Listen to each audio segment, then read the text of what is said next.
Twin Cities with my family. And he was looking for a property that was nearby so we could help him take care of it. A little bit of land, a little bit of water, an old house would be cool, he said. Give me that job. So you know how fun it is to shop for the people. So when this came on the market, we thought, this is perfect, this is what we want to do. My husband and I, we own our own business, and we design and develop exhibits for museums. So for us, we're historically minded and interested. So for us, it's a dream come true to be able to spend time in a place like this and be a part of its history and be a part of its legacy is really what we are happy to be a part of. Sam still is in California and comes out when he can, and it really is becoming our family place. We've had a couple of vacations out here already, and he has a daughter in college in Chicago, so it's close for her. And it's been really nice. It's been a really nice thing for our family, and this is a really special spot, and we're so happy to share with everyone. And like I said, be a part of its legacy, part of the caretakers of this place. So we took over at the end of January, and the check has been wonderful with supporting us and helping us learn more about the property and the history of it, his time growing up here and his family's time here.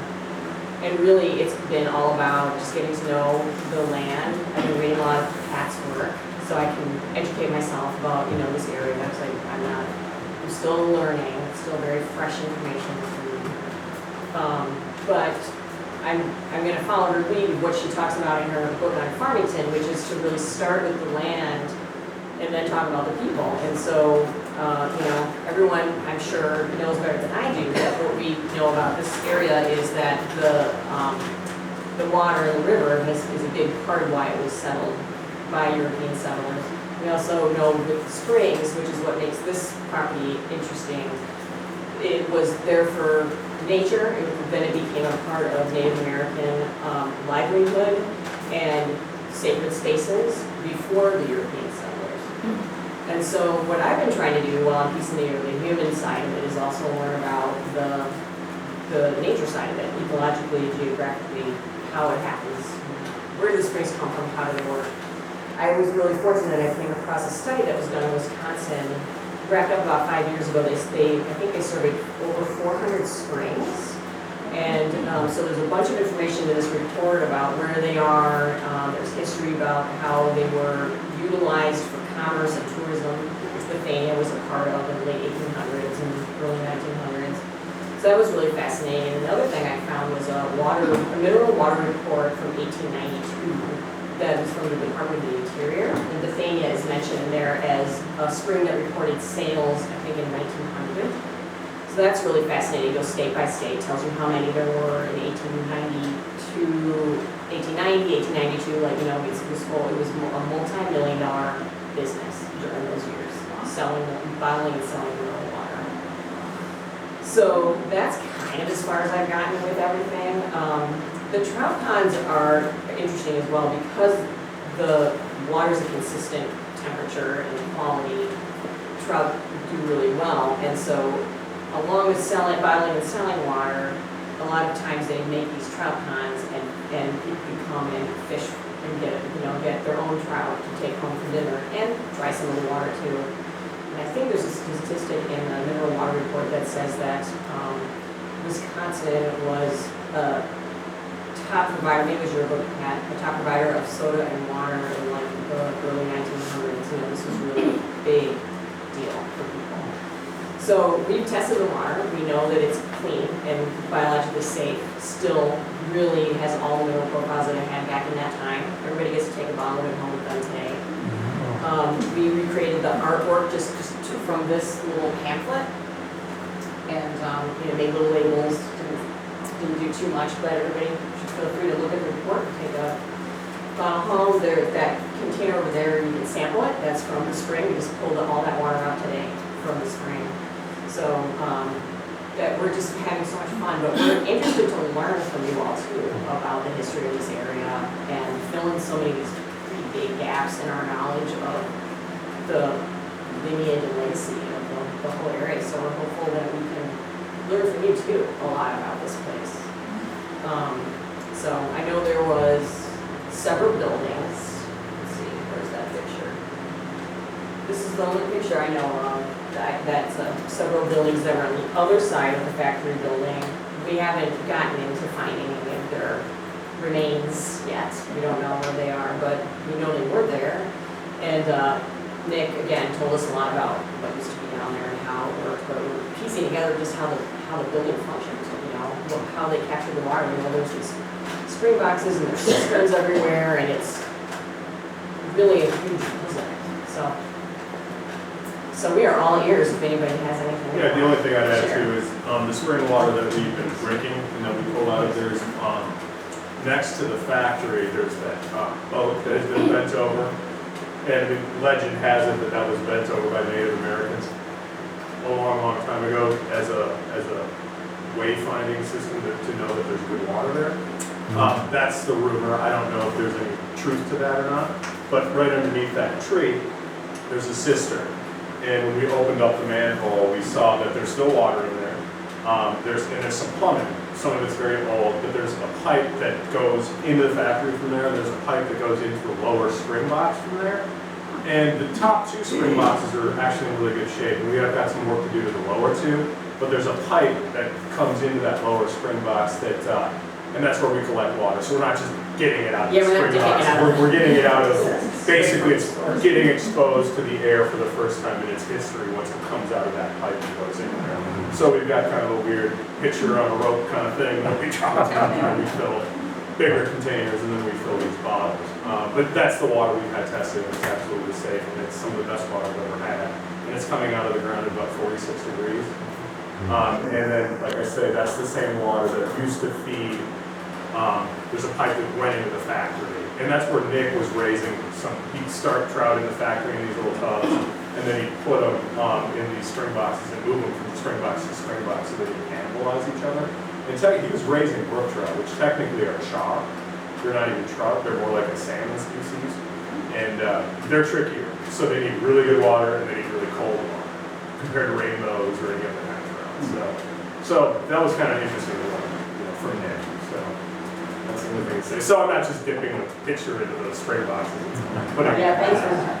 Yeah, because that water's probably okay, but there's animal and plant material too. And I think that was one of the things we learned about what made this place unique is they can flavor the water with fruit. Because it had never been exposed to air, there was no animal or plant bacteria in it, so the fruit wouldn't ferment and turn into wine. So it was a solid. Otherwise, typically that stuff would ferment. Thank you. Yeah, spend more time on that. That's my husband. Just down the track a little ways, there is a pipe that's driven into the rock that for years we went down and filled thermoses for the train crew. And it's some of the best water. It's probably some of the same water.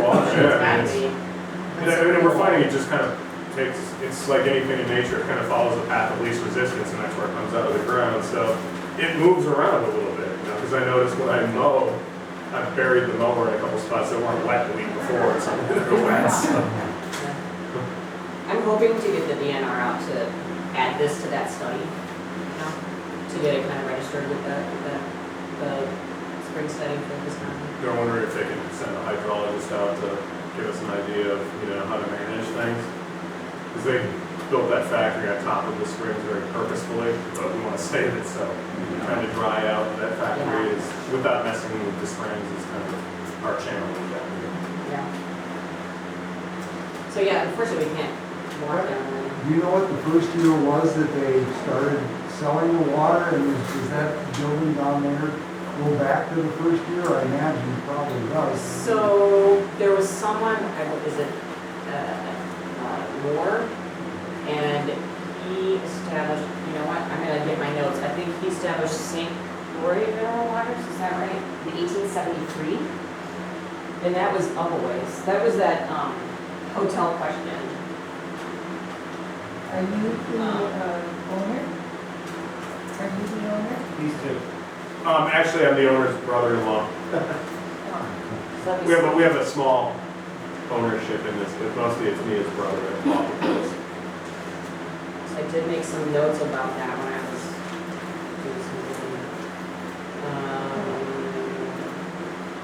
So Obed Kinney bought the land in 1853. Jump in if I get this wrong now. So I don't have it memorized. 1873, Ebenezer Moore established St. Croix Mineral Springs north of Buttermilk Falls and Buffalo Skull Ranch. So up a ways, maybe where you were. Down farther than Yeah. the pipe. Yeah, that's south of here, yeah. So, and then Riverside Hotel opened on that site in 1876. And then in 85, it was, the hotel burned down, it was never rebuilt. And then 1893 is, I think, when Bethania was established. I think by Larson, Ole Larson. And for a while, Ebenezer Moore was bottling the water from here for St. Croix Mineral Springs. That's as far as I've gotten into the history of it. And then there's some lineage, there's some generational ownership of the property in the Moore family and also the Larson family. And I think they were owners until the Jensens in the late 50s. And then they had it for, I think, 12 years, something like that. I think they Oh, we're in sold high it school. to Walter in 1970. Yeah, because, so they had it for a short time, but they were the ones, I think, who really restored the house. From what Nancy Jensen has told me, this prevention, and her parents worked really hard to restore it. And moved that barn onto the property for their horses and their livestock. And I think that the factory building was really kind of left pristine and still had all of the porcelain and marble and all of the fittings. And then it all got ripped out before they took ownership of it, and so it's all gone, which is really sad. So it's just a raw building down there. We cleaned it out. It was full of garbage and old stuff, and it's all cleaned out. We're kind of in the process of just preserving it. There's an upper room that's quite beautiful. We'd love for that to be a room that can be used, but right now it's the floors need work and the paint's peeling. You know, it's in that kind of shape. All the windows are kind of blown out. So anyway, that's kind of what we know. Well, can you talk about what happened, what's going on over here with the remnants of that, The trough. the trough? I'm not sure really what that is all about. Yeah. I mean, there's a bunch of cisterns located above the top spring box, kind of in the bottom of the ravine down there. There's like an old concrete trough that goes about halfway up the ravine. And my thought is that was just to mitigate rainwater runoff into the spring boxes. Yeah, that's what I'm we not figured. sure. There might have been more flowage through there at one point. But there's some really nice historic photos of the property. This is a new one I think I got from your Farmington book I hadn't seen before. So they're good to study as we're trying to learn about the land, but they're just kind of fun to look at too. So, And I think it was a pretty successful business for a long for time. like 55 years. I think the war, World War II is what basically ended it rather abruptly. I think there might have been a glass shortage or something like that. Sugar and labor. Sugar and labor, okay, yeah. Makes sense. But yeah, the glass, I mean, you know, we've been trenching down there, and every place we dig, we're digging up bottles, and most of them unfortunately are broken, but the glass is, you know, got so thick, and it's just a completely different thing than what you see nowadays. Well, I think anybody who's in here long enough has come across those, right? They kind of wash up and all that, and the river, or they wash out, so that's kind of fun. Where does the water comes down underground? Yeah, it's And coming up, some of it yeah. goes through those troughs and some of it, Yeah, it's coming up out of the bedrock. I think we have a combination of, there's basically two kinds of springs, right, Mia? One is like a glacial kind Yeah. of spring that comes through the till, and the other is more of a bedrock spring that comes through the rock. We have both here, is what the DNR seems to think, based on what we described them. Especially, it's really interesting, you know, I mean, so it was a drought year, but not down there, you know. We have cattails on one side of the building.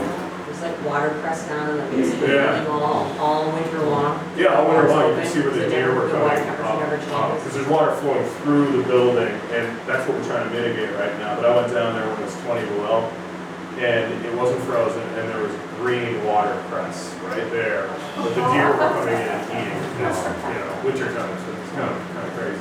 Yeah. So it's been fun. If you have any other notes, that would be interesting. In 1880, there were 12 springs that recorded water sales in the state of Wisconsin, and in 1889, there were 20, and then in 1890, there were 23 total springs registered, and Bethania was in that group.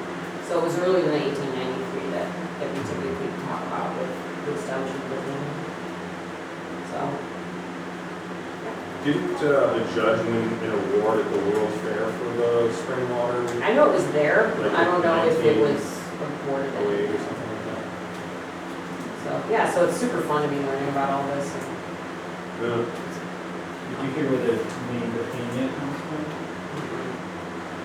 A lot of things are named Bethania. Are they? Well, it's trademarked in Europe too, so we couldn't really restore the other copy. Isn't there like a European trademark for Bethania Springs? Or something, yeah. Yeah.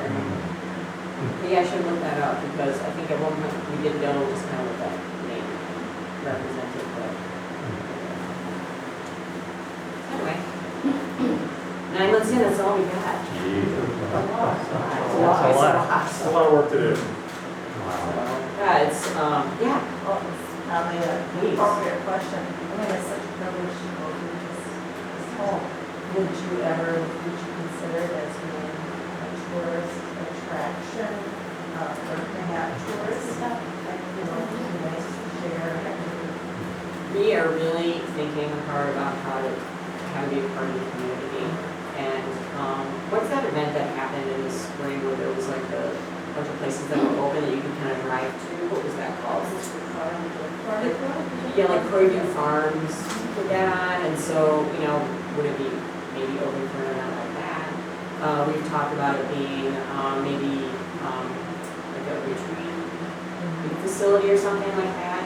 It's kind of, again, it's really all up in the air, that had really been the intention, that it would be something that would have an active business going on. But now it's kind of turning into more of a family place, so I'm not sure where it's gonna go, and the property is a lot more fragile than we really appreciated before we really started spending more time here, and especially down the hill, you can get into trouble down there if you're not careful. So we wanna make sure that it's safe for people too. Yeah, right now it's just not safe. It's liability. It's hardly safe for us to go in. That's why the windmill came down. We were worried about, Yeah. people getting in there, and it just wasn't safe. Nice to know about And I know that. local kids are probably a great place to go drink beer and fall to your death and stuff. There's a party place, yeah. Oh, I can imagine. Yeah. I mean, it seems like it would be, I know when I was a teenager, I would have wanted to go climb up in that thing, It was so dangerous over there. I mean, it was 4 stories of wood that was all rotted out, and it was disappointing that, just to restore it, to have it be anything, it was just not feasible. It's too far gone. It really was. So, yes, it went down, 2 weeks ago? Yep.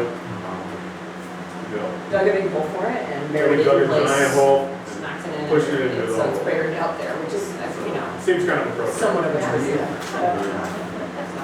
What's below the tracks? How far down is the river? Can you walk down there? It's pretty steep, and this property, I mean, I'm not sure exactly how things are laid out in general on the river, but I know the Scenic Rivers and Waterways Act is part of the thing that drives this. So this property comes to a point that stops just before the river. So we technically don't really have land here that's on the river. The river is accessible, it's steep. And you get to like this backwatery spot, that would be on our property, that you probably paddle out to the river from there, but it's pretty treacherous. It's beautiful, there's a couple spots that, because there's kind of a divide, like right at the factory, maybe a little bit to the north of the factory. The water goes in 2 directions once it leaves the property and goes out to the tracks. And there's a culvert like basically straight down from here, there's another one down a little bit further to the south, and that water all ends up in the river. So like I say, I think we have about 60 gallons a minute flowing through the pipe where we collect water, but there's conservatively, there's 300 gallons a minute flowing through this system and into the river. And if you do the math, and it's pure water, it's a remarkable amount. And there had been a water tank for trains. Yeah, People would come yeah. out here as tourists. Yeah, I think there was a water wheel down there too at one point when the factory was up and running. That was This kind is the, of one of the ways it was picture of being the- powered. I think that's the water tower, right? Yeah. Yeah. Well, and I think Water the tower right tower there. along Ridge Road was on the tracks back in the day, and it came up. There's an old mast, so the original service is just a You tiny guys little want me to box. pass these around? Sure. So we're getting a good look at it, I'll pass them around. That'd be great. Neat. But did people just do day trips out here from the cities, or did they come and stay? I don't know, really. I mean, I think people do. We're close enough, you know, especially now, where I know a lot of people come out here for the day, and especially this time of year when the colors are so beautiful. So you guys share those. Well, what I've read is that people would come from the south in the summertime, Mhm. and, you know, word of mouth spread, and that's when, you know, the water was really getting shipped out. It was on in every club and restaurant in the Twin Cities for a while from here. Well, they had a lot of different brands of things that they were making here too, different sodas and, you know, the flavored waters. And, Yeah, eventually. yeah. When was that? I think, I don't know when that started, does 20s. anybody know? It's probably during Prohibition, you know. I mean, people couldn't drink alcohol, right, so they had to do something else. I imagine there's some bootlegging happening around here too. Oh, There's a definitely. couple bunkers around there. Yeah. Perfect place to stash. Chad, this one says definitely. Yeah, exactly. They said the only place in Somerset that you couldn't get it was the Yellow House on the Hill, which belonged to the priest. That's because it kept it from. That's a good reason. He didn't share. Makes sense. Everybody use one. Just use what, Right. trail, so then there's more trail. Yeah, I can share you this too, Mike, if you want anything for online stuff. I think I sent you the book, that group water report that I found. It's super Yeah. interesting. Right, that's the buildings that are over there.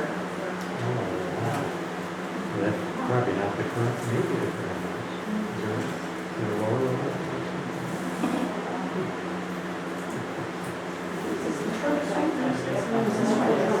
You know, we were just working with the broker, and Sam found out about it. It's popped up. The caves right on We said 243. that, and then when we came out here the day to look at it, there was so many people, it was at the height of all the madness of people looking at properties and stuff. And we could just see them walking deflatedly out of, like, some of the outbuildings, because they were just, next time you guys all come out, I'll have more of a photo story of the, you know, the whole process, but they were just, it was just stuff, but they were full of stuff. It was a lot down there, so I think people were like, Yeah, I mean, there's a lot of money and yeah. just cleaning up, you know, just really cleaning up, getting those stuff off the top. All the items in the house, the furniture, all that, was that here or is that yours? That was here, we bought that when we bought the house, and so I know that the dining room table was the Jensen's grandmother's. And beyond that, you know, I don't have a lot of history about, you know, I know that there's one China hutch in the dining room that was original to the house, it's been here since it was built. And the little desk actually also in the library is original to the house. So, other than that, you know, obviously the one chair and couch are very modern in there, and I don't know about the other one, but we enjoy it, we like it, I don't know how historic it is. And the piano, I think, was an afterthought. From what I understand, all the Parsons tables though, I think those are original too. Like all the trunks that are, painted trunks that are in there? They were all here, yeah, so. I wish I knew a little more about the family, or especially the earlier families and how they lived. And I'm really curious about what the layout of the kitchen and laundry room and that bathroom, you know, how that really was originally, because This one. we can't make heads or tails of it really. Well, that's very different because at some point, and I want to say it was probably in the 60s, the kitchen was remodeled and that bathroom was probably done too, and they lowered the ceiling in the kitchen by like over a foot. So there's this gap between the old ceiling and what's there, and they raised the floor, as you notice when you go in for the laundry room and that bathroom. And I think that was just to manage plumbing, because one of the things that's unique about this house is the foundation is poured. Cement. It's a cement foundation, it's not block, and most of the buildings of this era, the houses of this era don't have that kind of foundation. And the first floor is a slab. So there's a 6-inch cement slab that's on this first floor, which is really unique for the time too. So I imagine that's why they raised, the floor was to do plumbing, and that's why they lowered the ceiling is to put those cans, in there to have more of a modern kind of a look. That makes a lot of sense. It's kind of too bad they did that, but it is what it is. There's a treacherous staircase to go down in the basement, but anyone is welcome to go down there, because It's- it's a really it's neat pretty facility sketchy. basement. It's cool, but yeah, getting down, it might be easier to go Walk this around. way. Yeah, so that was one of the first things we did is we pulled the old boilers out. There was 2 boilers. There was a fuel oil boiler and a wood box next to it. And they were wildly inefficient. I think they were probably original to the house. And it wasn't really even cold yet, and we were kind of monitoring what the usage was. And that was kind of between the time that before we closed, the previous owners had someone staying here to kind of keep the fire going.